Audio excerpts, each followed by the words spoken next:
Talented athletes, they say, can play anywhere on the field, and you proved that this year, right? So you make a move, you make a change in the infield.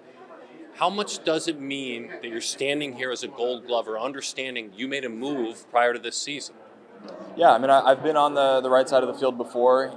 Even in 2022, was over there playing in shallow right field in the shift and things like that. But obviously, with the rule changes this year, there were some new challenges just in going back to what baseball as we've always known it. So I do feel like there was improvement throughout the year, and definitely took a lot of pride in that.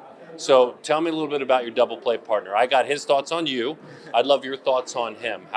You know, how good he is, how maybe he makes you better. Expound, please. Yeah, definitely. I mean, he's a player I've admired from afar for a while, but you don't really understand what a guy brings to the game until you're around him every single day. And I think just his consistency, both with his game and his mentality, I think is incredibly impressive. And a guy that makes highlight plays very, very routine. And it's a real joy to play at the middle with him. Did you play for Nine and Esker or just Esker? Both of them, yeah. Okay, so I read an article how Esker kind of told you, dude, put the bat away, put the buckets of balls away. I need you to work a little bit smarter and maybe give yourself a break once, because you were a grinder.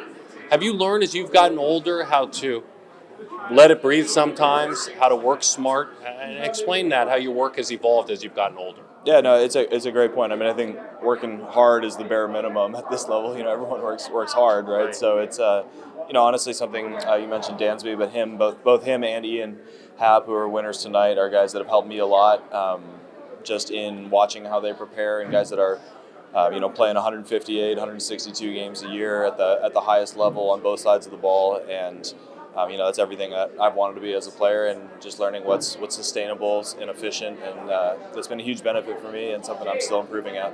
Is there one facet of your defensive attack that you would say improved the most this year? One part of your game that, as you lay your head at night, you think, wow, that's grown for me? Yeah, I think just turning the double play, it's not something that shows up in a lot of the metrics. I think it's a little bit underrated. So that's probably one of the biggest differences going from short to second, is just the turn at second base as well as the feeds going from left to right. And so I felt like we converted double plays at a pretty good rate this year, and I was proud of that. Expound upon how you did that. Double plays is the closest thing you have to like a true team sport thing, I feel like, in baseball. So obviously helps to have other great infielders around you. So both, Dansby was amazing this year, and then Nick Madrigal at third played a really great third. So being alongside those guys definitely helped.